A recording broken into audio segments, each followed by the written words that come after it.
muy orgullosa de esta otra persona que está a mi lado, que es el doctor Edgar Ventosa Arbaitar.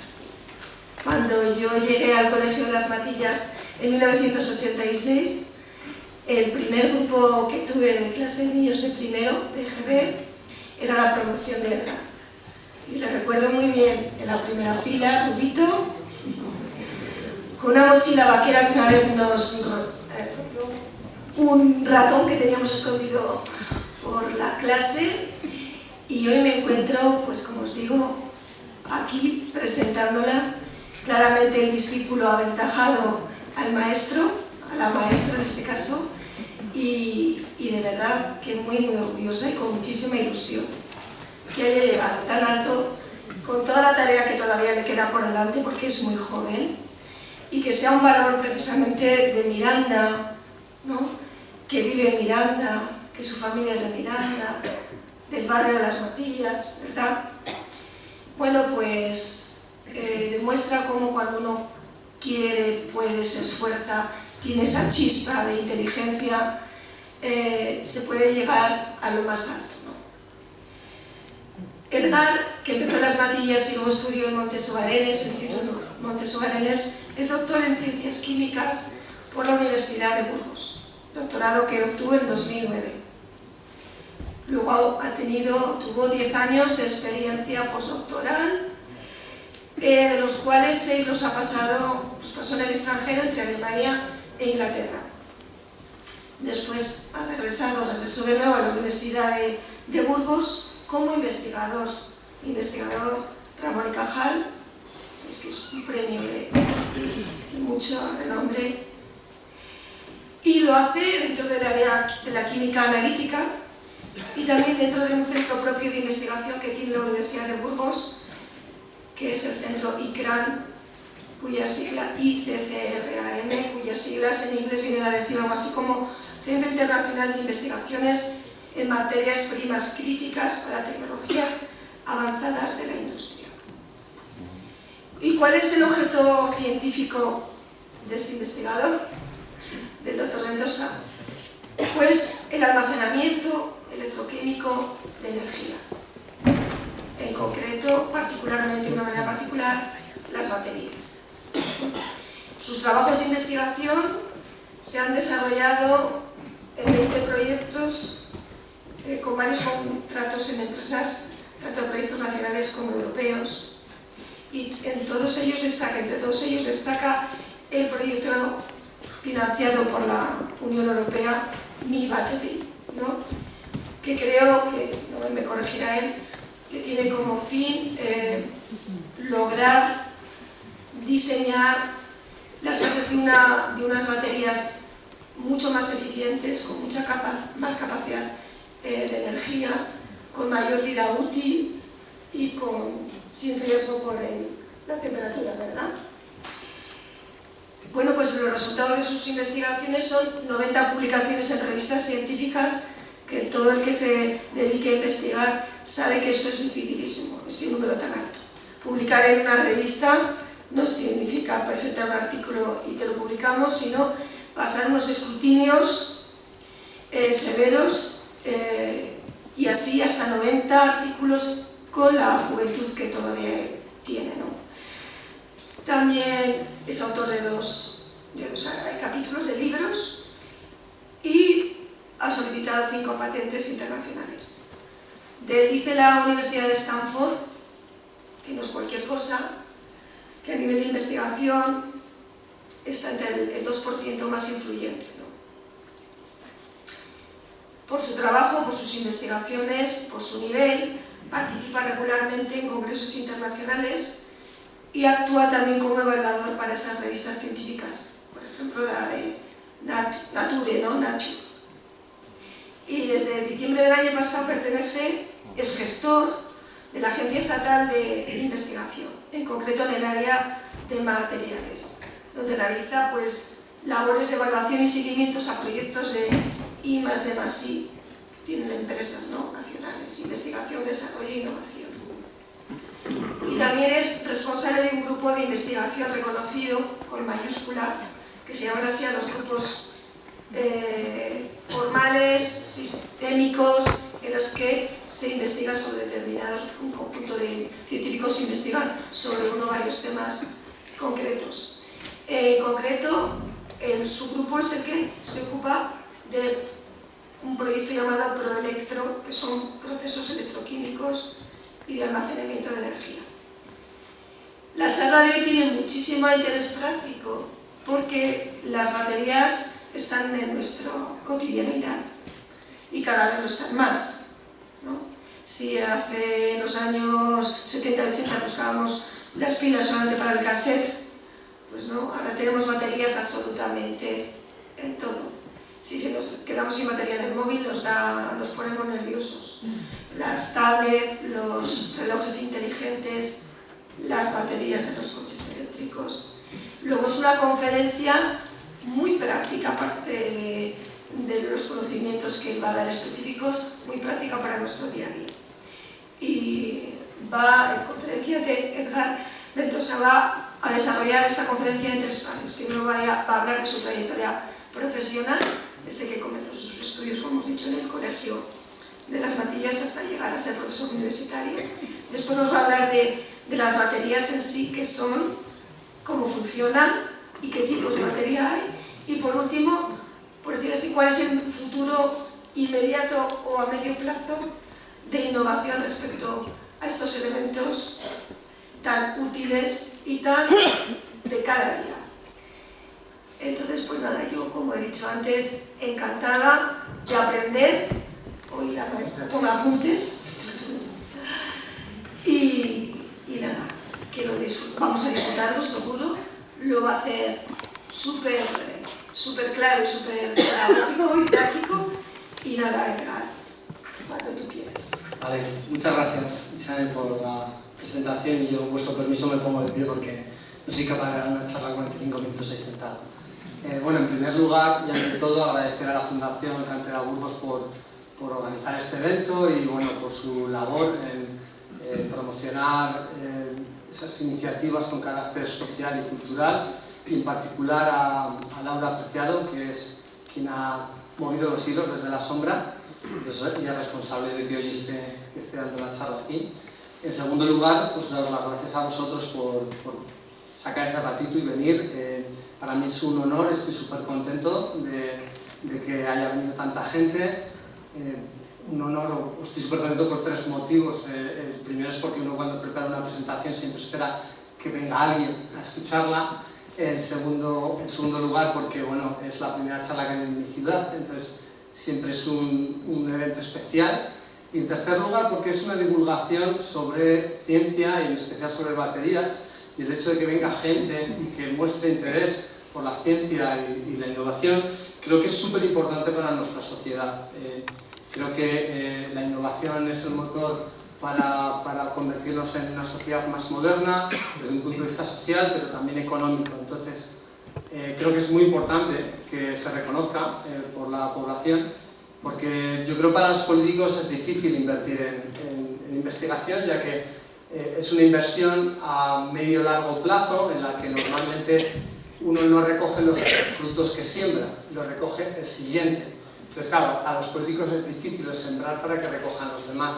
Si a eso le sumas que no tiene apoyo social, pues lo más fácil es invertirlo en otras cosas, carreteras. Entonces, creo que los primeros pasos, yo veo un cambio de hace 10-15 años a ahora, y especialmente tras la pandemia y la guerra de Rusia en Ucrania, y bueno, y por eso estoy triplemente feliz, ¿no? De hecho, como prueba, hoy me he puesto camisa, cosa que no es algo que suelo hacer habitualmente en mis charlas, desde la última charla que dimos. Y de hecho, esto hace 3 meses tuvimos la ocasión de conocer a la ministra, y bueno, aquí se puede ver al vicerrector con su camisa y su corbata, algunos cargos políticos de la Junta de Castilla y León.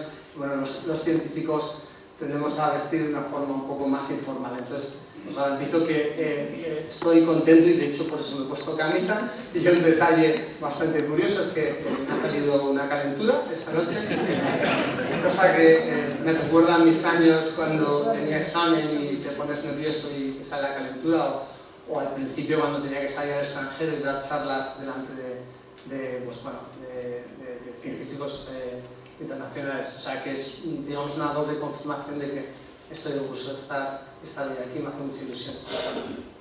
Bueno, pues como ya ha comentado Chane, y de hecho hemos venido anticipando en las entrevistas para promocionar la charla, la presentación de hoy la he estructurado en 3 bloques y el primero nada tiene que ver con las baterías, pero he creído conveniente pues, revisar un poco mi trayectoria profesional, creo que hay gente que le puede interesar un poquito.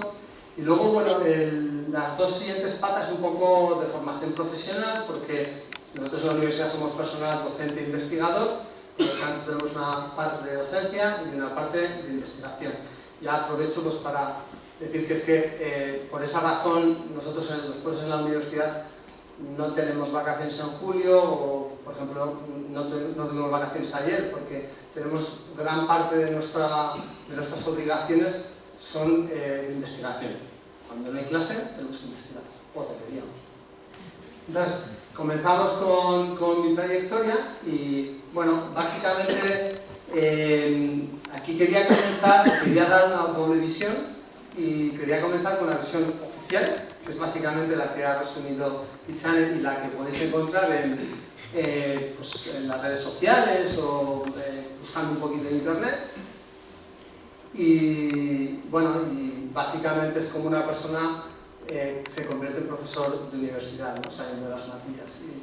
Y luego voy a la versión no oficial, que hay un poquito detrás, que creo que es muy importante también comentarlo. Entonces, bueno, si uno quiere ser profesor de la universidad, lo primero es ir a la universidad. Y una vez allí, te cuentan un poco cómo funciona y básicamente te dicen que lo primero que tienes que hacer es el doctorado, una carrera no es suficiente.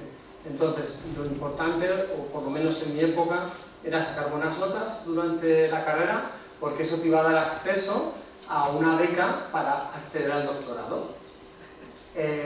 Ahora ha cambiado un poquito la cosa, es verdad que, por ejemplo, en mi grupo tengo a 3 estudiantes de doctorado financiados por el propio grupo, pero en mi época te buscabas tú la vida o no había manera, y por eso es importante sacar buenas notas, ¿no? durante la carrera. Y una vez haciendo el doctorado, te contaban un poco los criterios que piden para sacar plaza en la universidad. Y te decían que básicamente son 3 criterios. Uno, la internacionalización, es un criterio que es muy importante hoy en día en la universidad. El segundo criterio es la excelencia científica. Y el tercer criterio es, digamos, el liderazgo. Entonces, para, digamos, cumplir con los 2 primeros criterios, lo más fácil es marcharte al extranjero, porque cubres la internacionalización y además tienes acceso a, porque bueno, en Europa misma hay grupos muy potentes y normalmente lo que no tienen es mano de obra, tienen dinero y no tienen gente, entonces para digamos, investigadores españoles es muy atractivo, tenemos bastante facilidad para encontrar trabajo en grupos muy potentes, lo cual, digamos, te da acceso a esa excelencia en la calidad, en la investigación. Entonces ahí empezó mi periplo, estuve en Italia, estuve en Inglaterra y principalmente desarrollé mi carrera en Alemania, en Bochum, es donde en distintos tramos estuve al final un total de unos 5 años y medio. Entonces me fui buscando mi camino para volver hacia Miranda, porque yo la verdad es que soy me tira mucho la tierra, y primero volví a un centro de investigación en Barcelona, porque hoy en día en España es verdad que es mucho más fácil hacer investigación en los centros de investigación que en la universidad. Y entonces me volví a Barcelona, a un centro de investigación, y finalmente a Madrid. Allí yo estaba muy contento, pero bueno, me dieron un reconocimiento, estaba en mi cajal, que mencionaba Ichane, y con eso puedes elegir un poco tu destino, y yo decidí volverme a la Universidad de Burgos. Pues durante toda esta trayectoria acumulas trabajos científicos, patentes, liderazgo también a través de los proyectos de investigación, y llegan los reconocimientos. Bueno, esto es la versión oficial, la que bueno, todo el mundo puede encontrar, pero yo hoy en esta charla quería dar un poco de información más allá de lo que uno puede encontrar en las redes sociales, porque hoy en día bien utilizada, Internet es una gran herramienta y se puede encontrar muchísima información. Entonces quería dar otra versión. La versión, digamos, nosotros llamamos el backstory. Backstory podría ser como Fleming descubrió la penicilina. Básicamente fue por accidente. Y entonces la realidad es que él estaba estudiando unas bacterias y se marchó de vacaciones, y cuando volvió tuvo la mala suerte de que una de las muestras se infectó con un hongo, y bueno, él con buen criterio, en vez de tirar la muestra, pues lo evaluó y se dio cuenta que alrededor del hongo, o sea que el hongo producía algo que yo llamo jugo del hongo, producía algo que mataba a las bacterias. Entonces, hoy en día normalmente no se cuenta el backstory, es la realidad. Normalmente cuentas la versión guay, digámoslo así, ¿no? Y en ciencia pasa mucho. No se dicen los hechos de cómo han sucedido, sino cómo quieres que los demás lo vean, ¿no? Entonces, mi backstory es que básicamente repetí segundo de GB, es decir, que no empecé con el mejor pie en mi carrera académica. De hecho, luego fui al instituto y la selectividad me fui a septiembre. Suspendí inglés y lenguaje. Bueno, dices, bueno, pero luego te vas a la universidad y eres el mejor de tu promoción. No, no os puedo decir que fui el mejor de mi promoción.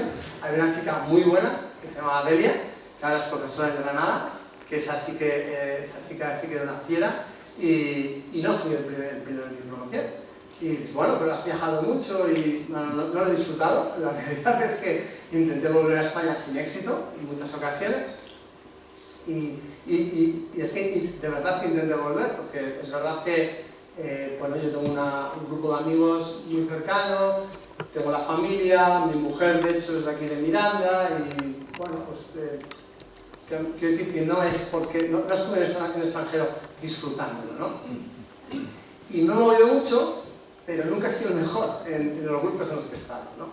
Entonces, este es mi backstory. Y entonces, que no se me malinterprete, evidentemente la vida me hubiera ido mejor sin todos estos problemas.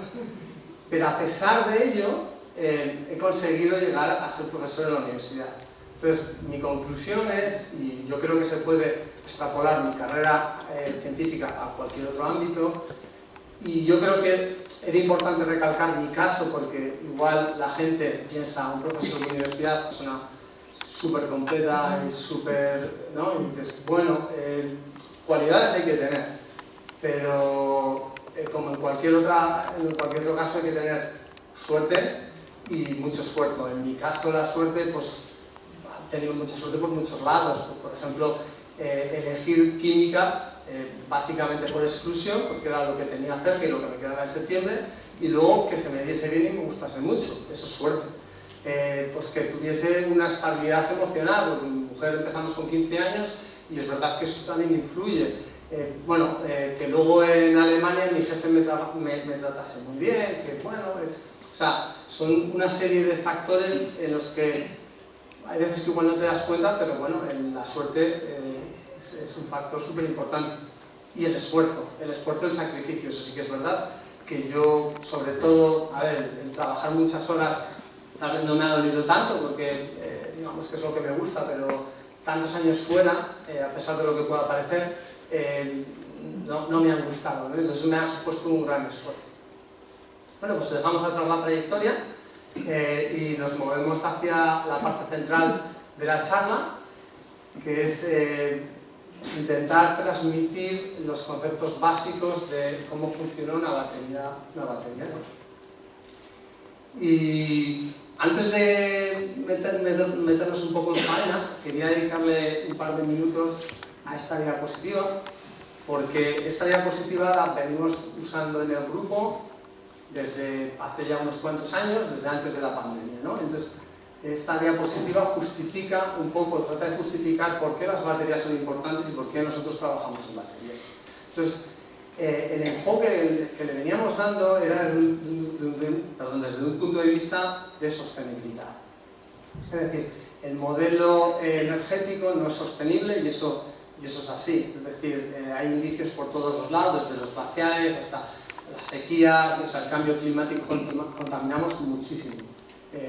Bueno, es algo que básicamente lo sabemos, pero es verdad que vivimos en una sociedad un poco muy confortable y aunque lo sabemos lo tratamos de, digamos, empujar hacia abajo, mitigar, y aunque este mensaje venía calando poco a poco, es verdad que se iba interiorizando en la comunidad. He pensado, cuando estaba preparando esta presentación, que a partir de ahora voy a añadir una segunda, que es básicamente el motor económico, que es algo que yo creo que, porque el cambio climático no es algo tan tangible, algo que no se detecta como una amenaza, pero el económico sí que lo es, ¿no? Y la verdad es que, sobre todo yo creo que el punto de inflexión ha sido la pandemia y la guerra de Rusia en Ucrania. Durante la pandemia yo creo que nos dimos cuenta de que dependíamos totalmente de China, es decir, que no éramos capaces ya ni de fabricar mascarillas. Es decir, estamos a merced de una superpotencia como China, que, bueno, las dependencias no son buenas, pero de ciertos países desde luego son menos aconsejables. Y en mi caso en particular, en la energía, el caso de Rusia, yo creo que ha sido un despertar ya en Europa. Nos hemos dado finalmente cuenta, porque bueno, hablaban del último paquete de sanciones, que 11.000 millones de euros, ¿no? Entonces, paquete de sanciones a Rusia, 11.000 millones. Entonces, la gente empieza a cobrar conciencia del dinero que se mueve, del dinero que movemos fuera de Europa. Es decir, lo que hemos estado haciendo es enriquecer países como Rusia, como Arabia Saudí, como China, como Qatar. Países que eran pobres hace 2 décadas, eran, o sea, súper pobres, ¿no? Y básicamente ellos sí que han tenido una trayectoria, un crecimiento exponencial, y nosotros en Europa nos hemos estancado por comodidad, ¿no? Básicamente nos es más cómodo comprar ese petróleo o comprar ese gas, pero la verdad es que estamos sacando muchísimo dinero fuera de Europa, y las consecuencias, de momento no hay consecuencias graves, pero bueno, por ejemplo en el fútbol sí que lo vemos ya, ¿no? Es decir, hay familias que compran el Manchester United y el día de mañana van a decir, pues se juega el lunes porque nos viene mejor a nosotros. Bueno, pues eso se puede extrapolar en cierto momento, bueno, o sea, no me gusta ser tan extremista, pero es una realidad, ¿no? Es decir, si seguimos en Europa, seguimos dormidos, se puede dar un escenario de sorpaso, que las decisiones ya se tomen más fuera que dentro de Europa. Entonces, es un poco el contexto. Es verdad que, bueno, he sido tal vez un poco alarmista, pero bueno, siempre es bueno dar un golpe para que no se me duerma la gente, ¿no? Bueno, dicho lo cual, baterías, ahora ya sí. O sea, es el único sistema de almacenamiento de energía que existe. ¿Cómo funcionan y qué tipo de baterías hay? O sea, ¿por qué las baterías es el único sistema? No lo es. Esta gráfica básicamente lo que nos viene a contar es las distintas tecnologías que existen en función de la cantidad de energía o de la potencia, esto no es capacidad, se llama potencia, y de las horas de almacenamiento. Esta gráfica es para la red, almacenamiento para la red, es decir, para Iberdrola, por ejemplo, no para uso doméstico. Básicamente vemos que tenemos distintas tecnologías, y tal vez lo más llamativo es la versatilidad que nos da las baterías. Las baterías cubren un área muy grande y es una gran ventaja que tienen las baterías. De hecho, cuando nos movemos, esta escala es enorme, es decir, 10 kilovatios ya en una casa sería una potencia bastante considerable. Si nos movemos a dispositivos más pequeños, a móviles, portátiles, bueno, otro tipo de usos, la versatilidad de las baterías es prácticamente insuperable, porque nos da una densidad de energía bastante alta, a un coste bastante relativo. Entonces, como resumen, es que sí que hay muchas tecnologías, pero las baterías son muy versátiles, y por eso su éxito. ¿Cómo funcionan? Bueno, esto es complicado de explicar a una audiencia tan amplia, ¿no? Que nosotros solemos explicarlo a los estudiantes de nuestra facultad con un background totalmente diferente, y lo que he pensado es explicaros cómo funciona otro sistema de almacenamiento de energía y que puede ser más fácil y más intuitivo, y luego intentar buscar similitudes con las baterías. Bueno, esto lo que representa es una planta pues como Sobrón, ¿no? Y entonces yo creo que esto es bastante intuitivo, que básicamente tenemos una masa de agua a cierta altura. Entonces cuando abrimos las tuberías, por gravedad, digamos, esta energía potencial se convierte en energía cinética, se empieza a mover por efecto de la gravedad, y esa energía cinética, a través de unas turbinas, lo convertimos en energía eléctrica. Vale, esto hasta aquí nada nuevo, es una planta convencional. Bueno, esto es un esquema un poco trasladado, digamos, a energías, ¿no? Tenemos un embalse a una altitud mayor y un embalse a una altitud menor, y entonces cuando abrimos las compuertas generamos energía cinética, energía eléctrica. Vale. Pero es que por la noche lo que podemos hacer, si tenemos, digamos, dos embalses en vez de un río, es el embalse de abajo, podemos utilizar la energía que nos sobra, por ejemplo la energía que se genera de los parques eólicos, y bombear agua al embalse de arriba. Esto tiene un consumo eléctrico, pero de esta manera bombeamos agua a la parte de arriba que luego podemos utilizar en los momentos de demanda, cuando haya más demanda, ¿no? Entonces, yo creo que esto es mucho más intuitivo porque hablamos de la gravedad, que es algo que todos conocemos día a día, y hablamos de agua, que es algo tangible, ¿no? Entonces, básicamente cuando lo trasladamos a una batería, podríamos hablar de un embalse positivo, porque tiene una altitud positiva respecto al otro, energía gravitacional, y lo que podemos hacer es sustituir el agua o sea, en vez de almacenar agua, almacenamos electrones. Pues claro, es mucho menos intuitivo, los electrones no los vemos en nuestro día, ¿no? Y por eso igual la complejidad de entender cómo funciona una batería, pero al final son como dos embalses en los que lo que hacemos es, en el embalse superior, en el polo positivo, lo que hacemos es almacenar electrones.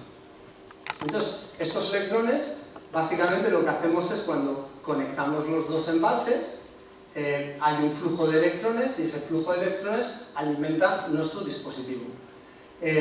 Cuando queremos recargar esa batería, pues invertimos energía y movemos los electrones que están en el depósito de abajo, los movemos hacia arriba. O sea, el fundamento sería un poco por ahí, ¿no? Salvando las distancias. Entonces, la pregunta es, básicamente hablamos de energía gravitacional y ahora hablamos de potencial electroquímico. Y claro, ¿qué es el potencial electroquímico?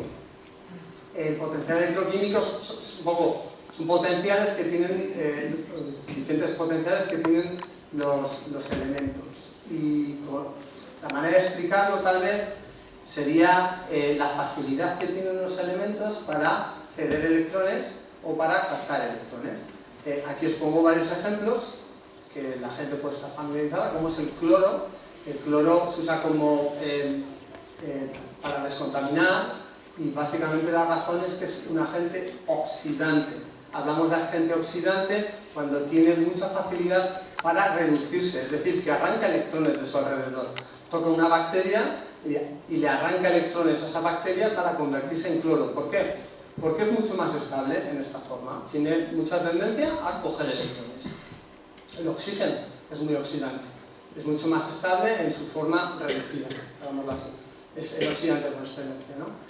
En la parte baja, en caso contrario, por ejemplo, tenemos el hierro. El hierro metálico tiende a oxidarse con mucha facilidad, es decir, que tiende a perder electrones. Y, por ejemplo, el hidrógeno, que es, digamos, la fuente de vector energético del futuro, digámoslo así, también tiene mucha facilidad para ceder electrones y oxidarse el mismo. Entonces, si combinamos cloro con hierro, básicamente lo que va a pasar es que el hierro va a soltar electrones y los va a coger el cloro. Si juntamos hidrógeno y oxígeno, tenemos una celda de combustible. básicamente, digamos, las baterías de hidrógeno que esperemos ver en los próximos años o décadas. Claro, aquí el truco está en separar estas dos reacciones, porque si no los electrones no circulan por un circuito externo, ¿no? Entonces, la idea aquí es separar esas dos, lo que llamamos nosotros semireacciones, y hacerlas fluir por el circuito externo.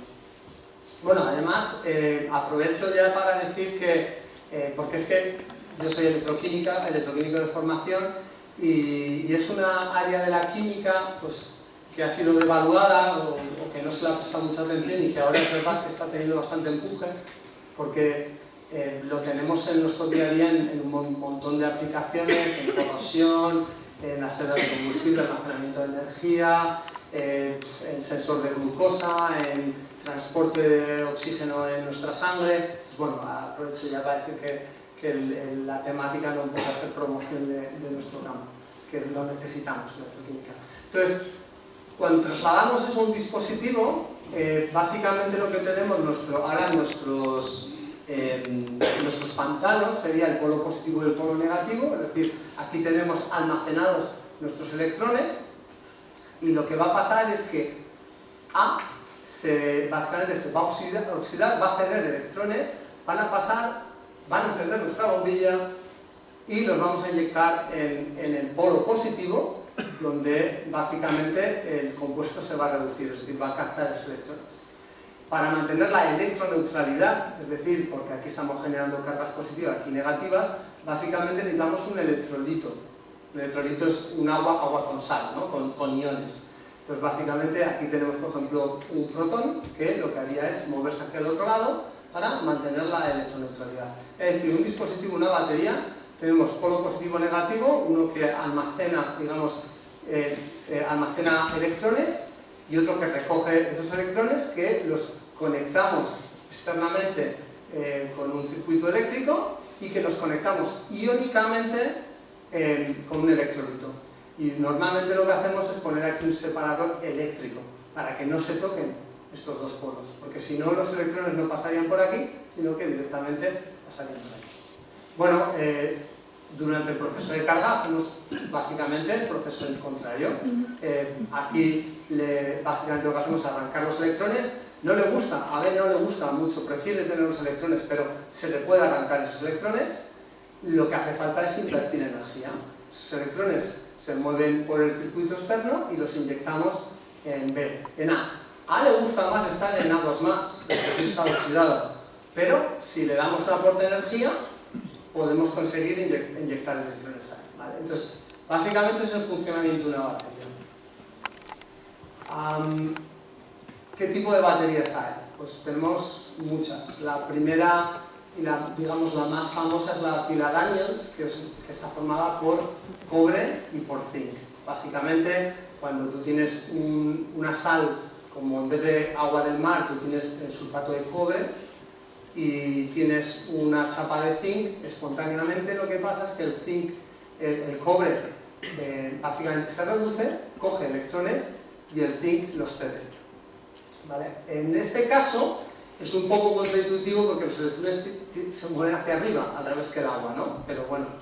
Entonces, ¿y por qué? Bueno, esto ya no sé si entrar tan en detalle, es decir, porque hay ciertos elementos que tienden a ceder electrones y a coger electrones un poco por la configuración electrónica, que es decir, hay algunos elementos que les sobran electrones en su capa, en su última capa en su última nube electrónica, pero bueno, ya son detalles un poco demasiado específicos. La cuestión es que si encontramos la pareja de elementos químicos adecuada, podemos montar una batería. Entonces, baterías hay muchísimas. Otra cosa es que sean eficientes, que sean reversibles, que sean baratas. Eso, aquí movemos electrones del zinc hacia el cobre y se mueven iones, como hemos comentado anteriormente.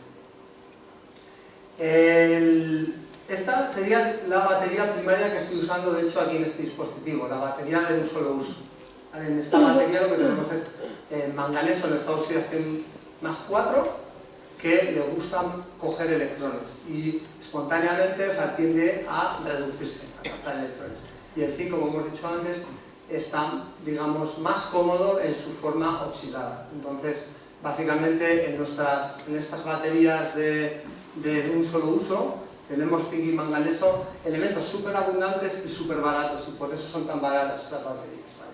¿Cuál es el problema? Que no son reversibles, no se pueden cargar, porque los productos de la reacción son muy inertes.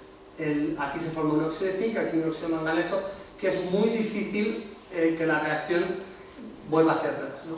Entonces, nosotros, de hecho, uno de los puntos fuertes de investigación es intentar hacer estos procesos reversibles, porque es una química muy barata y con un voltaje de celda bastante bueno, 1,5 voltios para un sistema acuoso es bastante bueno, ¿no? Entonces, esto, por ejemplo, sería un campo de investigación activo, intentar hacer esta reacción reversible. Normalmente son medios alcalinos y entonces las nuevas tendencias es irse a pHs neutros en los que estas reacciones son más reversibles. El plomo. Plomo, curiosamente usamos plomo en los dos lados. Aquí usamos un plomo más 4 que tiende a moverse a un plomo más 2, y aquí tenemos un plomo metálico, un plomo 0 que tiende a oxidarse, soltar electrones y irse al plomo 2. La verdad es una reacción bastante curiosa porque da 2 voltios y esto es muy difícil en un sistema acuoso porque básicamente la forma de producir hidrógeno es, metes 2 placas en agua y aplicas un voltaje, y entonces el agua lo que hace es, en un lado se oxida a oxígeno y en el otro lado se reduce a hidrógeno. Y esto sucede cuando aplicas un voltaje termodinámicamente 1,23 voltios. O sea, todo lo que sea más de 1,23 voltios, nosotros decimos que estamos trabajando fuera de la ventana termodinámica del disolvente, en este caso el agua. Entonces, alcanzar 2 voltios es una cosa muy curiosa, y es porque el plomo es un inhibidor de estas reacciones, y entonces termodinámicamente pasa, pero cinéticamente es muy lento ese proceso. Entonces, digamos que un milagro de la naturaleza. Pues el plomo es tóxico y entonces nos queremos quitar el plomo en medio. Estas son las baterías que usan, las baterías recargables que compramos en el supermercado, níquel y hidruros metálicos, las que usaban los Toyota en sus coches híbridos. De hecho, se movieron al ion litio y luego volvieron otra vez a esta tecnología. Tiene una buena densidad de energía, es decir, que almacenan mucha energía por gramo o por volumen, o sea, almacenan bastante energía. El níquel es bastante abundante, estos hidruros metálicos igual no tanto, pero bueno, es una batería que funciona bastante bien. Es recargable, tiene una vida útil bastante buena. Y cerramos con el ion litio, que es básicamente la tecnología que domina el mercado. Y bueno, estas son las primeras baterías que se comercializaron, las de cobalto.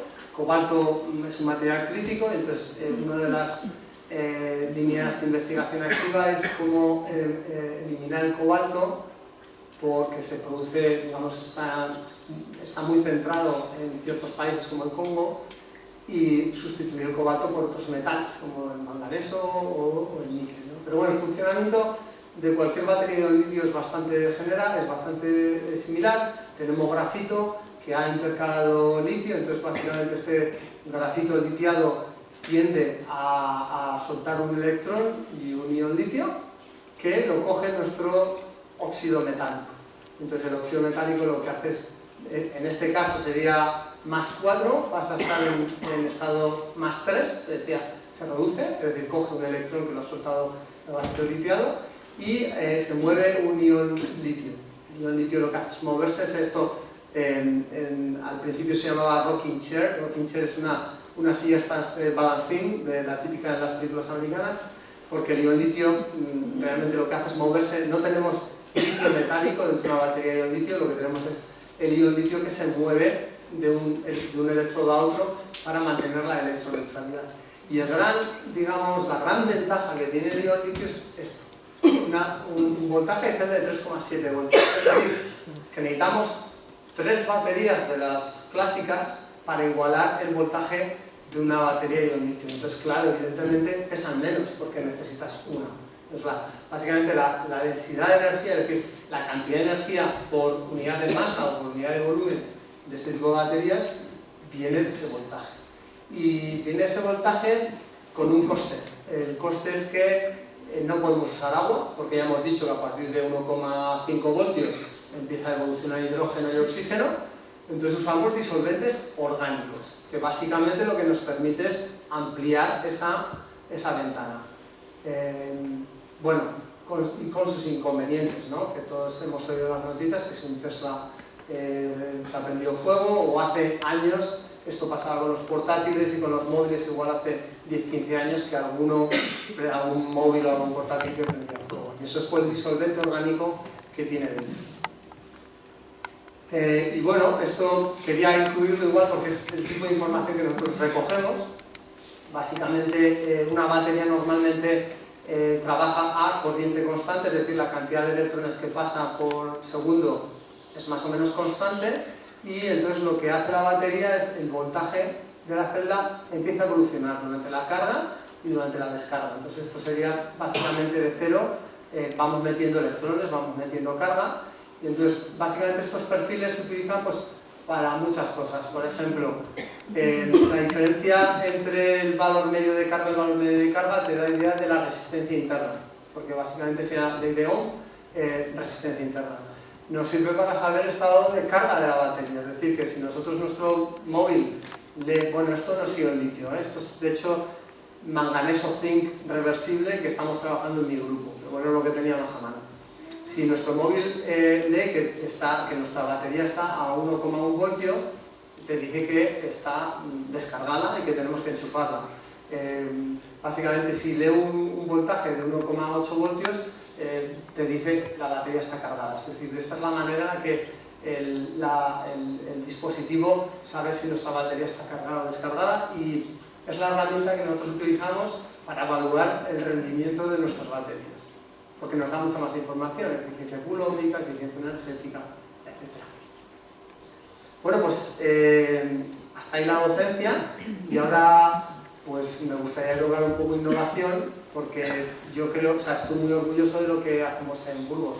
Es decir, es verdad que es una universidad cercana y bueno, alguien podría pensar que tendremos un poco a evaluar lo que tenemos en casa, y no es todo lo contrario. En la Universidad de Burgos, de hecho, en el grupo de baterías, dentro de las universidades es bastante puntera. Es verdad que hay centros de investigación que tienen bastante más músculo que nosotros y son mejores, pero hacemos cosas muy chulas y bueno, y eso queda reflejado por los proyectos que estamos liderando. En la actualidad, ¿no? Pasamos al I+D en la universidad, y en la actualidad tenemos activos 6 proyectos de investigación, 3 financiados por la Unión Europea y 3 financiados estatal, por el gobierno español. Y bueno, trabajamos en distintas temáticas, trabajamos en distintas tecnologías de baterías y en distintos problemas, en distintos ámbitos. Bueno, esto resume un poco los 4 pilares en los que trabajamos, y bueno, el primero serían, bueno, le paso un poquito rápido, ¿no? Sería la batería de flujo redox. Esto quería comentarlo porque es una batería en la que el público no está familiarizado, porque no la vemos en los supermercados. Es una batería un poco diferente, entonces bueno, luego la entramos a comentar, pero es un ámbito en el que trabajamos bastante, las baterías de flujo. Trabajamos mucho en sostenibilidad, no solo en el reciclado de la batería, sino en diseñar conceptos de baterías que ya a priori sean más fáciles de reciclar una vez lleguen a su final de vida. También desarrollamos técnicas que nos permitan entender qué está pasando dentro de la batería, porque si quieres mejorar algo, tienes que entender qué es lo que está pasando dentro.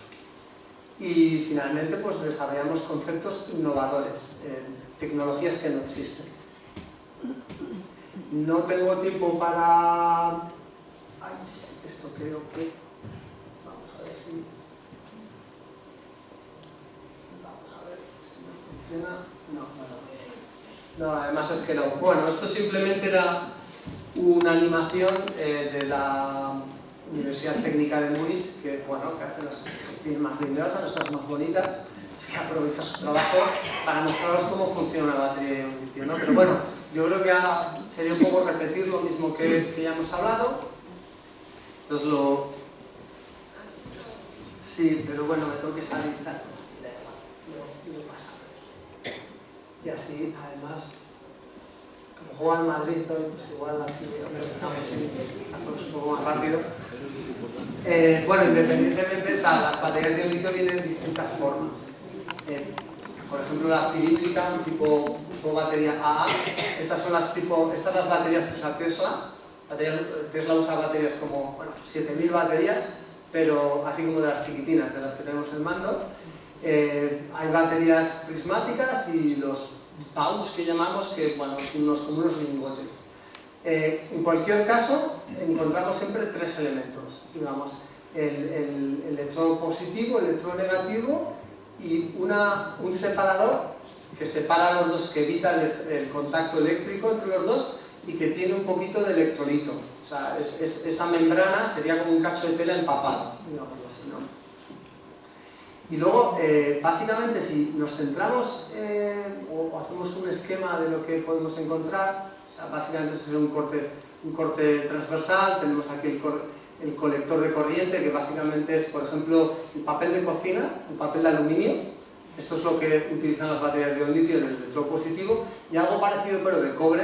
Esto básicamente lo que nos hace es nos sirve para mover los electrones fuera de nuestro dispositivo, ¿vale? Luego tendríamos material activo. El material activo sería el que realmente almacena la energía, y luego tendríamos un agente conductor, carbono. Y todo esto pues empapado en un electrolito con sales. Entonces, si nos centramos en una pequeñita parte, claro, esto es una ilustración. En la realidad no son todo bolitas pequeñitas y un sistema homogéneo. Es algo mucho más complejo, ¿no? Y durante una carga o una descarga en una batería de litio suceden muchas cosas simultáneamente. Los electrones tienen que moverse este colector, tienen que saltar entre partículas, tienen que saltar dentro de la partícula, o sea, tenemos partículas sólidas, y las reacciones electroquímicas, las reacciones de almacenamiento de energía, suceden dentro de las partículas. Entonces, el electrón tiene que saltar dentro y moverse dentro. Lo mismo para el ion litio. Los iones litios, como os he explicado antes, vienen del otro lado, entonces tienen que meterse dentro, tienen que saltar al sólido, tienen que moverse dentro.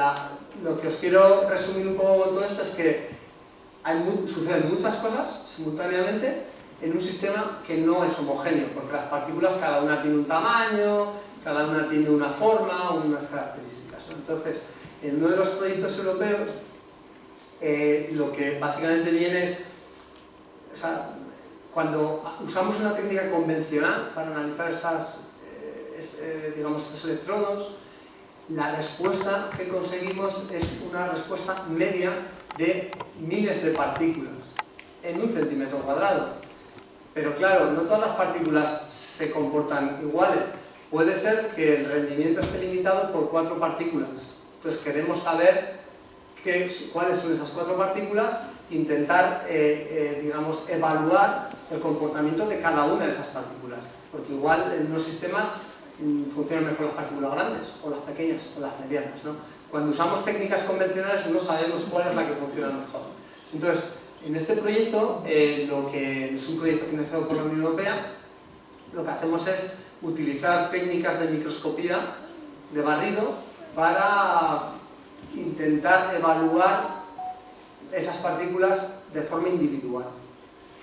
Básicamente el funcionamiento de un microscopio de barrido es tú cierras los ojos y tocas la mesa, tú puedes hacer una reconstrucción de lo que hay sobre la mesa, básicamente pues por la topografía de la mesa, ¿no? Eso es más o menos como funciona un microscopio de barrido.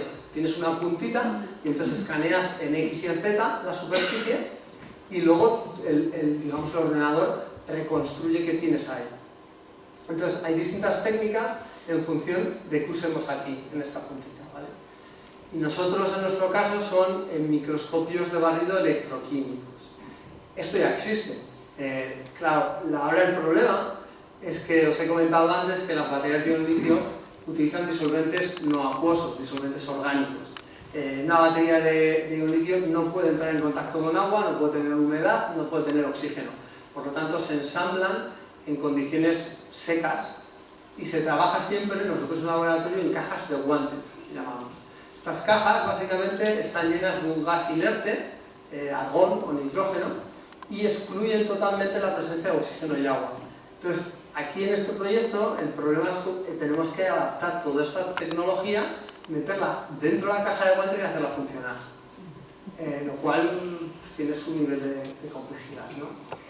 De hecho, en el proyecto lo que hacemos es, tenemos varios socios europeos y cada uno está desarrollando una técnica diferente que pueda ser complementaria, porque claro, el problema es que tenemos que movernos desde una escala nanométrica. Un nanómetro, básicamente por poner en contexto, sería, o sea, si la Tierra midiese 1 metro, un balón de fútbol sería un nanómetro. O sea, la escala Tierra-balón de fútbol sería la escala metro-nanómetro. Pues claro, estamos hablando de escalas muy pequeñas, pero es verdad que hay veces que esto no es representativo sobre centímetros cuadrados. Entonces lo que tenemos que hacer es desarrollar varias técnicas que se complementen unas a otras. Bueno, en particular, igual ya por cerrar este proyecto, básicamente el problema viene, os he comentado que Tesla usa 7000 baterías.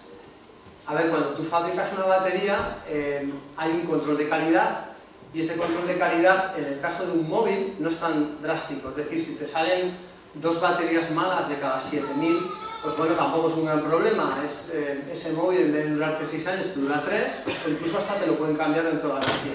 Lo que es cuando llevas 7000 baterías dentro de un coche, si te fallan 2, te pueden tirar todas las baterías. O sea, te puede acelerar, esas 2 baterías malas te pueden acelerar la degradación de todas las baterías. Ese envejecimiento acelerado se determina en gran medida por una película que es de un tamaño nanométrico que se forma en uno de los 2 electrodos. Es una película que protege, digamos, como un protector de corrosión que se forma espontáneamente. Entonces, claro, es de escala nanométrica y necesitamos técnicas muy sofisticadas para verlo. Entonces lo que nosotros intentamos es darle información a otro grupo de gente que está haciendo modeling y está desarrollando técnicas para en la fábrica poder desarrollar herramientas que nos permitan evaluar con un grado de certeza mucho mayor, distinguir cuál es la batería buena de la mala, porque básicamente tenemos baterías buenas y malas. Lo que queremos es sacar más grados, es decir, 10 tipos de baterías, ¿no? Porque hay aplicaciones en las que un grado 6 igual te vale. Entonces, ahora mismo no lo tenemos, es lo que estamos desarrollando, ¿no? Para intentar ser capaces de distinguir realmente las baterías buenas de las que son un poquito menos. Otro proyecto, quería tocar 3. El segundo proyecto que os quería comentar es el caso de las baterías de flujo y sobre todo porque creo que es un tipo de tecnología que el público en general no está familiarizado y es bastante curioso. Entonces, las baterías normalmente se clasifican en 2 tipos, en baterías estancas y baterías de flujo. Bueno, no se llaman ni estancas porque como son las baterías más convencionales no tienen ni nombre, se llaman baterías, pero me estoy refiriendo a las baterías que usamos en el puntero, las baterías de ion litio, las baterías de plomo. Es un sistema estanco que no hay nada en movimiento. Y básicamente en esos casos el material que almacena la energía suele ser un sólido, siempre es un sólido, que tiene ventajas e inconvenientes. En el caso de las baterías de flujo, el material que almacena esa energía está disuelto. Entonces, al disolverlo, lo puedo mover. Y la gran ventaja que tiene es que los materiales que almacenan energía los puedo almacenar en tanques externos.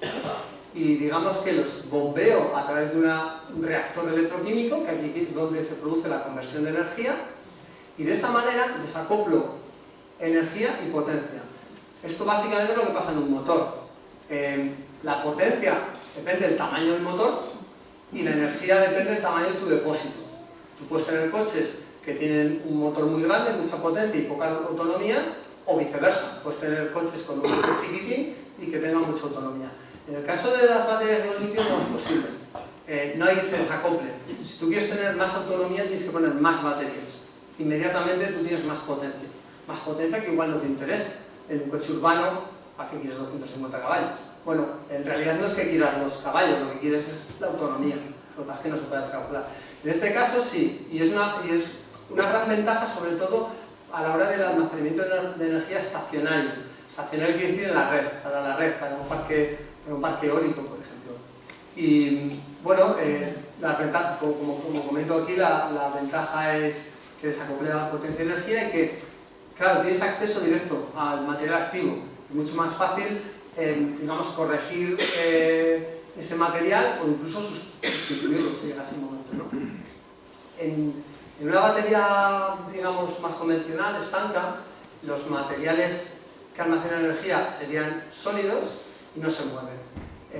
¿Esto qué básicamente ventajas tiene? La concentración de centros que almacenan energía es mucho mayor en un sólido que en un líquido. Es decir, aquí está más diluido la cantidad de material que almacena energía. En un sólido la concentración es brutal. Entonces, esto da como resultado una gran densidad de energía. Densidad de energía quiere decir cuánta energía almaceno por volumen, por un metro cúbico. Y luego además que desde un punto de vista ingenieril y de mantenimiento es un sistema muchísimo más sencillo. Entonces, existen ya dispositivos comerciales de baterías de flujo y digamos el más maduro de todos ellos es la batería de flujo de vanadio. El problema del vanadio es que su precio oscila muchísimo y además pues, ha sido categorizada como material crítico para la Unión Europea y para Estados Unidos. Por lo tanto, lo que nosotros intentamos hacer es buscar alternativas, es decir, manteniendo la idea, sustituir el vanadio como especie activa por algo que sea orgánico o organometálico. Bueno, he incluido esta gráfica porque de hecho en este Spike, me tocó trabajar con una empresa de vanadio y casi se tiran de los pelos porque os podéis imaginar, tú cierras un negocio aquí a este precio y 6 meses después, cuando vas a hacer la instalación, el coste de vanadio se ha multiplicado por 3. El vanadio supone el 60% del coste de esa batería. Entonces, estas empresas están como locas por buscar alternativas al vanadio y eso básicamente es lo que hacemos. Esta gráfica igual recuerda más a Breaking Bad y un poco lo que es la química que todo el mundo espera, ¿no?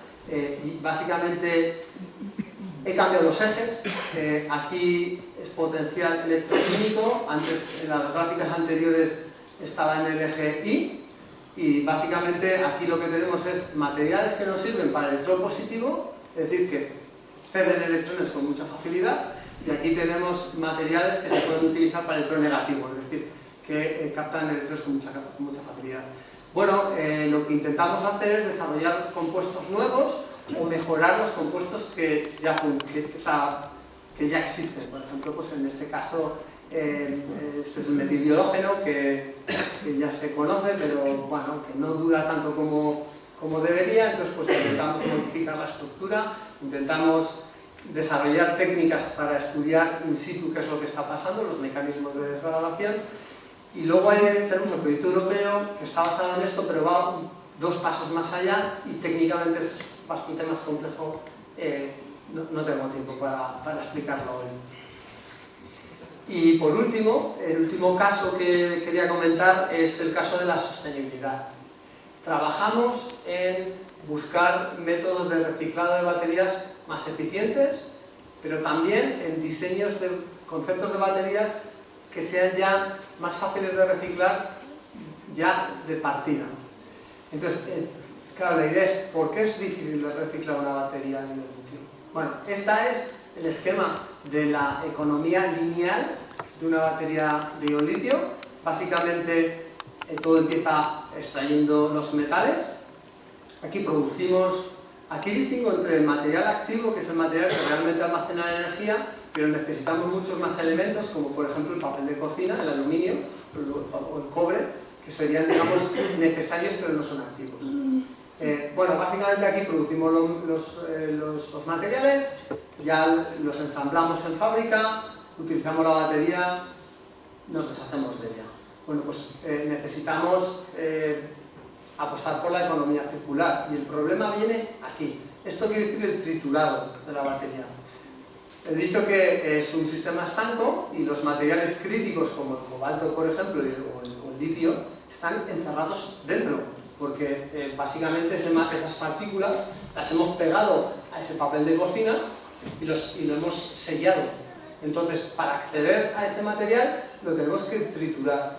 Tenemos que separar y luego, a través de procesos hidrometalúrgicos, extraer ese litio, ese cobalto. El problema de las baterías de litio es que tienen muchos elementos, grafito, litio, cobalto, níquel, un montón de ellos, ¿no? Y por eso energéticamente es muy costoso. Entonces, nuestra idea es, bueno, si el problema es que yo fijo mi material activo dentro de la celda, voy a pensar en un tipo de batería que utilice materiales sólidos, pero que no los fijemos dentro de la celda. Entonces, lo que proponemos es un concepto en el que primero fabricamos la celda sin material activo, con unos huecos, y luego el material activo lo que hacemos es lo mezclamos con carbón y lo mezclamos con este electrolito orgánico y se forma como una pasta tipo muy viscosa, tipo lava, y esto lo inyectamos, ¿vale? Y entonces lo inyectamos y lo sellamos. Esta ya sería nuestra batería que podemos utilizar y cuando llega al final del ciclo de vida, pues con las mismas lo desinyectamos, recogemos por separado los materiales activos que van directamente a reciclar, pero es que la celda no hay que triturarla, la celda la reutilizamos. Esto, digamos, la celda supone en torno a un 30% del coste. En términos de huella de carbono también hay un beneficio, ¿no? Pues este concepto, bueno, básicamente, si nos volvemos otra vez al diagrama, con nuestro concepto lo que hacemos es saltarnos estos pasos, ir directamente, extraer por separado los materiales activos y, muy importante, reutilizar la celda completa. Y bueno, este concepto lo desarrollamos básicamente desde un punto de vista de sostenibilidad, pero nos dimos cuenta pronto que tiene otras ventajas.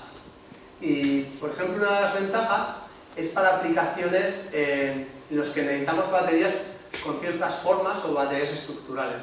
Bueno, básicamente hay aplicaciones en las que necesitamos una batería, por ejemplo, para unas gafas de estas de futuro interactivas y tal, que necesitan una alimentación. Nosotros lo que podemos hacer es colocar una batería o convertir las patillas y toda la estructura de esas gafas en una batería, es decir, que la batería sea la base de las gafas.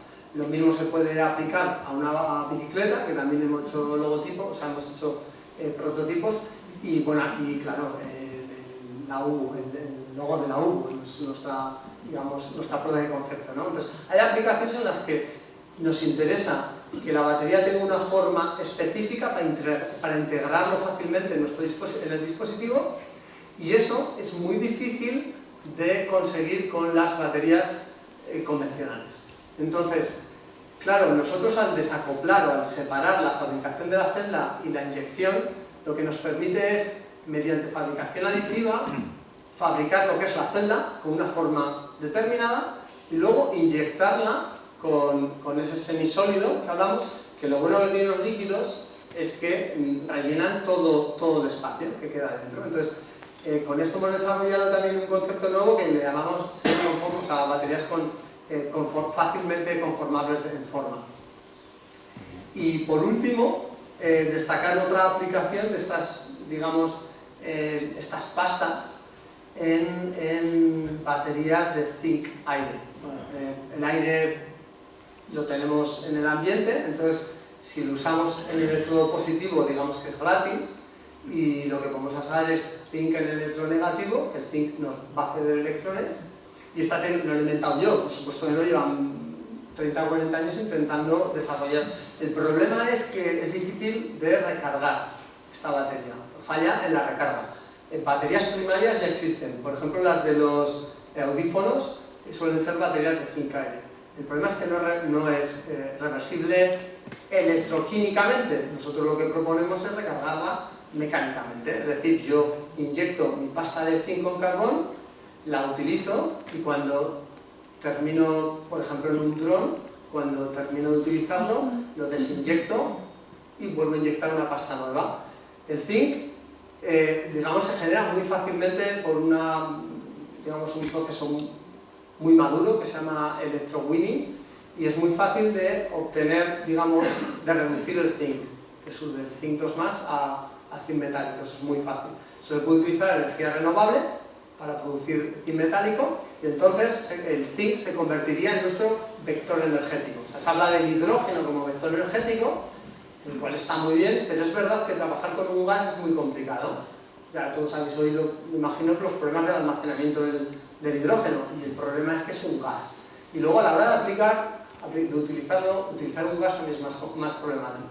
En nuestro caso lo que proponemos es utilizar un sólido, que es el zinc, que luego lo mezclamos con una tinta y se convierte como una pasta sensorial. De hecho, esto fue un trabajo que derivó del trabajo inicial, lo publicamos y lo dejamos ahí, y ahora ganó bastante interés, porque de hecho desde el MIT famoso nos citaron, sacaron un trabajo posterior al nuestro, muy similar, citándonos, y entonces la gente empezaba a fijarse en nuestro trabajo y nos hemos dado cuenta que igual tenía más valor de lo que nosotros habíamos anticipado. Y bueno, con esto termino. De nuevo agradeceros a todos vuestra atención y bueno, quedo a disposición de resolver dudas, preguntas.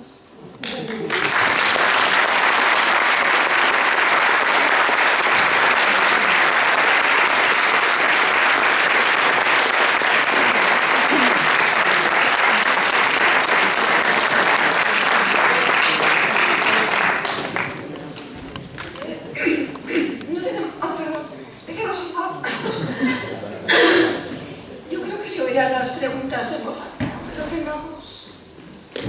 Si alguien tiene alguna pregunta.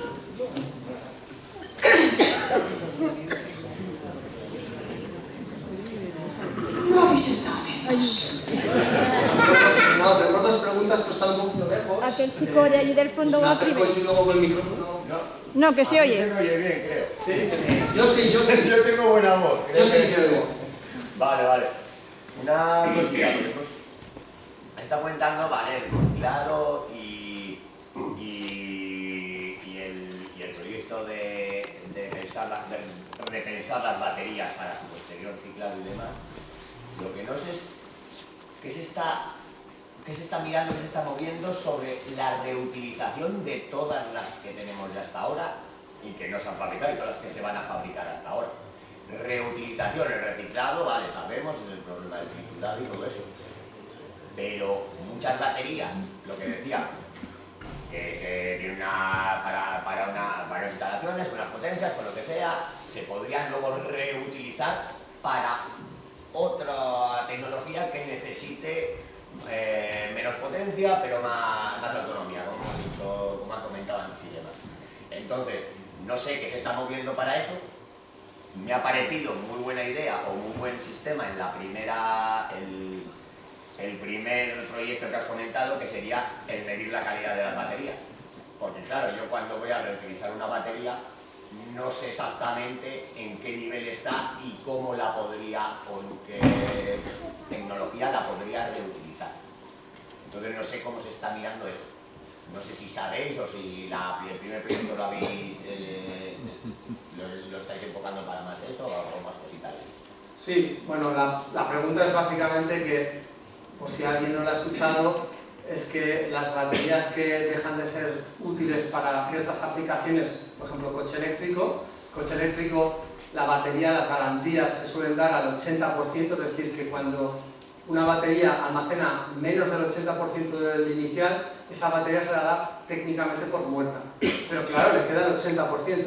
¿Qué hacemos con esa batería ¿La trituramos y la reciclamos o la podemos utilizar para otras aplicaciones? Esa es la pregunta, ¿no? Sí, si se está mirando, si se está moviendo, si puede haber problemas de almacenamiento, porque por ejemplo no se pueden usar almacenamientos grandes esos dentro de núcleo urbano, o esas cosas. No sé, era ver cómo está ese... Sé que actualmente hay varios proyectos en los que llaman segunda vida para las baterías de litio. Entonces, hay ciertas aplicaciones, normalmente lo que hacen es moverte hacia el estacionario. Es decir, que es verdad que una batería al 60% de su vida, o sea, de su capacidad, a mí no me sirve para ir a Burgos y volver, pero sí que sirve, por ejemplo, para almacenar energía cerca de una central eléctrica. El problema es, como muy bien señalas, es conectar distintas baterías, porque si una está más dañada que la otra, acelera el degradamiento de la anterior. Entonces, claro, la verdad es que no estoy muy en ese tema, porque el tema de la segunda vida no me toca tan de cerca, porque es más, digamos, más de aplicaciones, no hay, digamos, tanta ciencia, es un poco determinar el estado de salud y la química, porque hay químicas diferentes, por ejemplo la LFP, que dura más ciclos, pero sí, desde luego que la idea es coger las baterías de los coches eléctricos y utilizarlo para otras cosas. Hay multitud de aplicaciones, sobre todo en la red. Por ejemplo, baterías, aunque estén muy dañadas, nos pueden servir para limpiar la señal de la red, es decir, esa estabilidad, ¿no?, de la red. Hay veces que tenemos picos, entonces la batería se puede utilizar para hacer un filtrado. Y para ese caso, por ejemplo, una batería con un 20% de salud nos vale. Más allá no sé exactamente dónde están los proyectos, pero sí que sé que hay mucho interés de utilizarlo antes de reciclar. Sí. Y el primer proyecto entonces, ese que yo he entendido como medir calidad de las baterías, el nivel de daño que puede tener una batería, sí, para saber, ese podría ser válido para clasificar esas baterías en segunda vida y saber ese nivel de daño que tienen. Sí, pero bueno, sí, pero saber el estado de salud de una batería, digamos, después de utilizarla es más fácil. Es más problemática en planta. Cuando tú la fabricas y antes de utilizarla, es más difícil predecir si esa batería va a caer rápido o se va a mantener. Una vez que tú ya tienes el historial de la batería, es relativamente más sencillo. Hay métodos de impedancias y tal que te pueden dar el estado de salud. Pero a priori, durante el fabricado, o sea, lo que nosotros decimos es para dar herramientas a las nuevas gigafactorías, por ejemplo la de Valencia, ¿no?, que una vez fabricado, es que hoy en día lo que se hace, y bueno, ya que haces la pregunta, se carga una batería, las baterías de litio vienen cargadas ya, porque se cargan en fábrica. Se forma esa película pasivante y es muy importante en qué condiciones se forma. Entonces, la forma que tienen ahora es tú la cargas y ves cómo de rápido se autodescarga. Si se autodescarga muy rápido, esa batería es mala. Pero claro, estamos hablando de procesos que te pueden durar 10 días, 15 días. Es decir, fabricar una batería y tenerla parada durante 15 días. Sí que lo que queremos es acelerar ese proceso, tenerla en 2 horas y poder mover esa batería.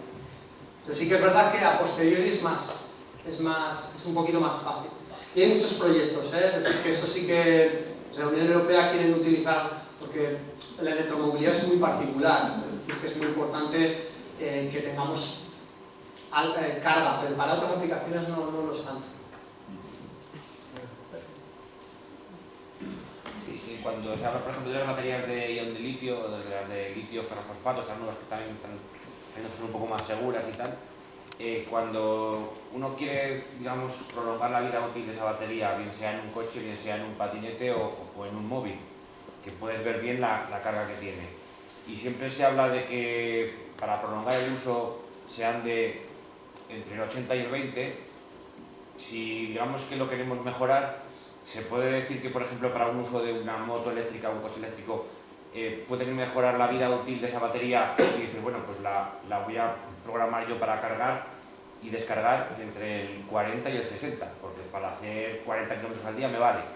Y alargar, o sea, digamos, darle una vida útil ideal. Correcto. Bueno, mi vecino de al lado tiene un coche eléctrico, va a Burgos todos los días y ellos lo que hacen es cargar hasta el 80%. ¿Por qué? en Burgos ellos tienen un cargador y lo vuelven a cargar al 80. Entonces el problema es si te da la autonomía, pero desde luego que vas a prolongar bastante la vida útil de esa batería, sin límite.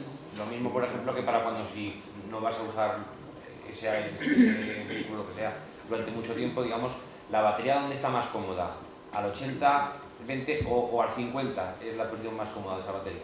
Entre el 80 y el 20, sí. 50 estaría bien. Sí. Yo creo que ya, yo creo que cuando te compras el coche no sé si te dan indicaciones de las cargas y todo esto, supongo que sí. Claro, otra cosa es que te valga. Si yo quiero ir a Burgos y volver con una carga, pues no me puedo permitir el lujo del 80%. Por ejemplo, eso sí que es recomendable, pues, baterías en los coches eléctricos un poquito de holgura para poder básicamente permitirte el uso, el 80, cuando dice el 80 no pasa nada el 85, no es algo, es básicamente ese perfil que os he enseñado, es cuanto más cargada, digamos, más tensión tiene la batería, y cuanto más alto, pues más complicado es, se acaba rompiendo el disolvente orgánico de dentro. ¿Qué pasó con el grafeno, que se anunciaba como la gran promesa de las baterías? Bueno, el grafeno se anunció como la gran promesa para todo, casi, ¿no? Y de momento ahí se ha quedado. En baterías yo no lo veo en absoluto, no lo veo ni como carbón aditivo, o sea, como conductor, ni como agente conductor.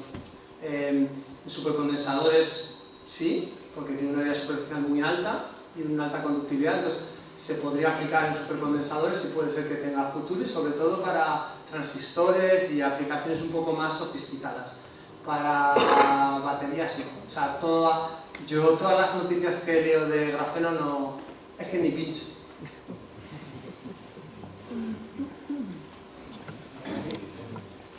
Respecto al proyecto este último que has mencionado sobre las baterías moldeables, digamos, las creo que eran de zinc y grafito, ¿no? En una suspensión pastosa, densa, ¿no?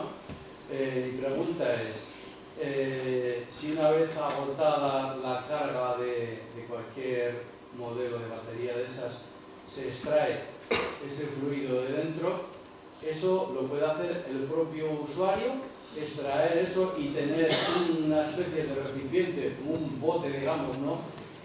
Con más fluido de ese tipo, con carga, e inyectárselo o no.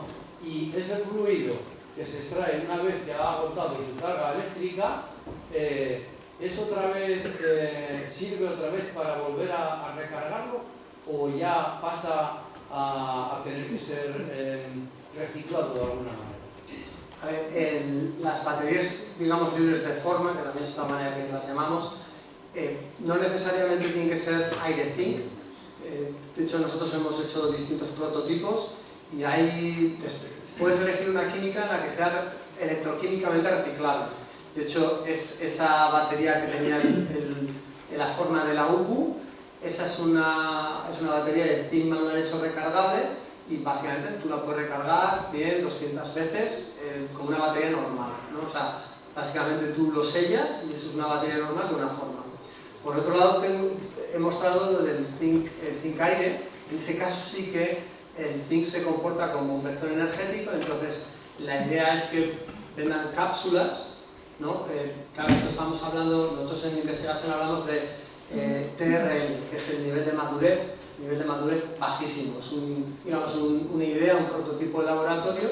Entonces ahora quedan convencer a muchos actores de que esto es interesante, y ahí vendría un poco la labor de los ingenieros, de desarrollar cápsulas que permitan el intercambio de esa pasta, digámoslo así, ¿no? Entonces la idea sería que haya suministradores de cartuchos, como los cartuchos de la impresora, o entonces básicamente, por ejemplo, para aplicaciones, no para todo, ¿no? Es que esto de la solución única, yo creo que en el futuro ya nos tenemos que acostumbrar a que no hay una solución única para todo, y entonces no digo que valga para todo, pero por ejemplo en la aplicación de drones militares, por ejemplo, que necesitan un alcance mayor, las baterías de un litio todavía pesan demasiado, Este prototipo que hemos demostrado en el laboratorio tiene una densidad de energía como 4 veces mayor que el ion-litio. Eso quiere decir que para un dron que pese 3 o 4 veces menos es súper importante, va a aumentar bastante la autonomía de ese dron.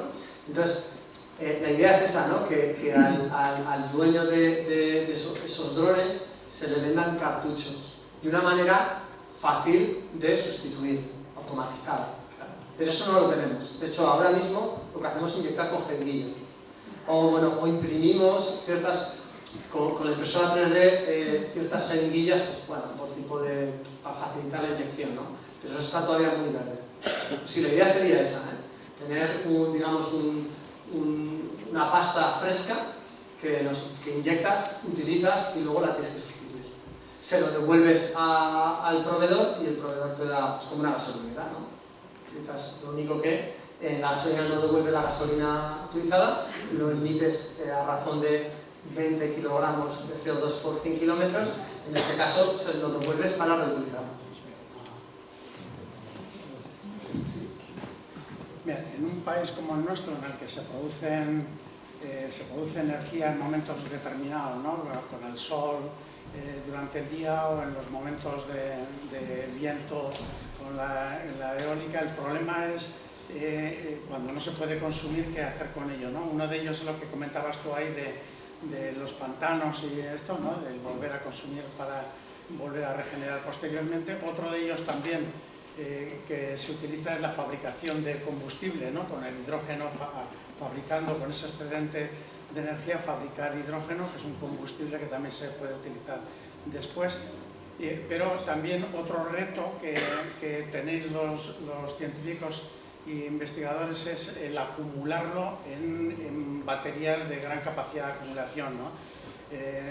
Sabemos que hay investigación en marcha con, no sé si será la que tú comentabas ahí del cobalto, ¿no? Las baterías de nanodiamante o baterías eternas, en las que se hacen con algunos de los residuos radiactivos de las centrales nucleares, eso que se fabrica en ello, incluso que ya se hacen con algunas de las baterías que se emplean en marcapasos, ¿no? Que acaban durando cientos o miles de años, ¿no?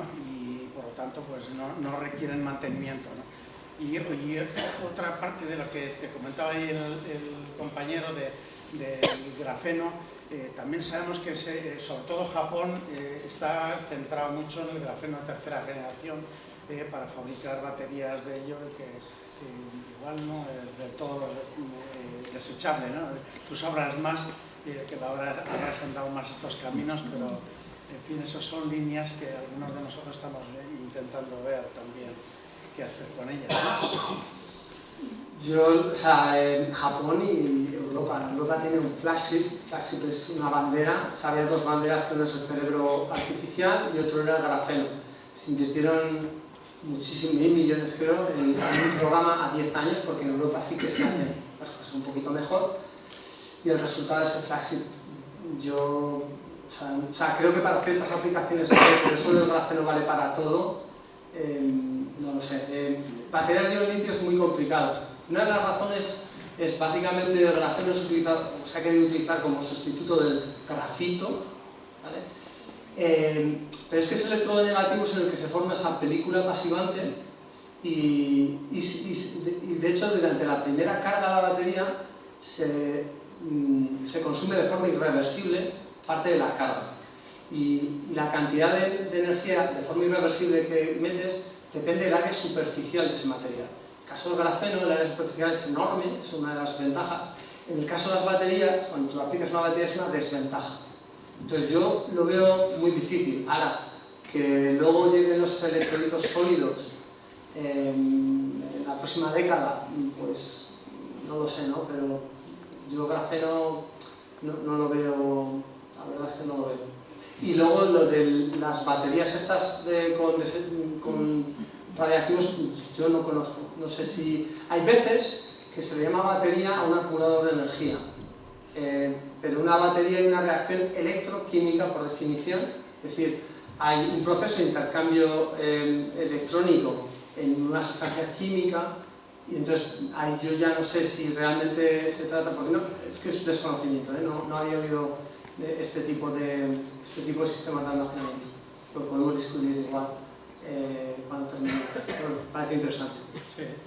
Sí, porque yo creo que es una de las líneas más interesantes en nueva investigación sobre este problema, ¿no?, de acumular la energía cuando no se puede consumir en los usos habituales. Y esta de las baterías eternas o de nanodiamante, al menos sabemos que el Silicon Valley es uno de los lugares, y en Israel también hay procesos de investigación precisamente con esto, con parte de las barras gastadas de las... Sí, lo que pasa es que por definición batería eterna, en una batería tú metes una carga determinada y sacas una carga. La eficiencia no puede ser superior al 100%. Entonces, quiere decir que si es eterno, o sea, que si está produciendo energía, ya no es que esté almacenada, sino que la está generando. Entonces, quiere decir que no sé, eso lo podemos discutir. Tal vez, creo que es demasiado técnico. Bueno, no quiero interrumpir el debate porque es interesante, pero son las 9:30. Juan Mares. Muchísimas gracias.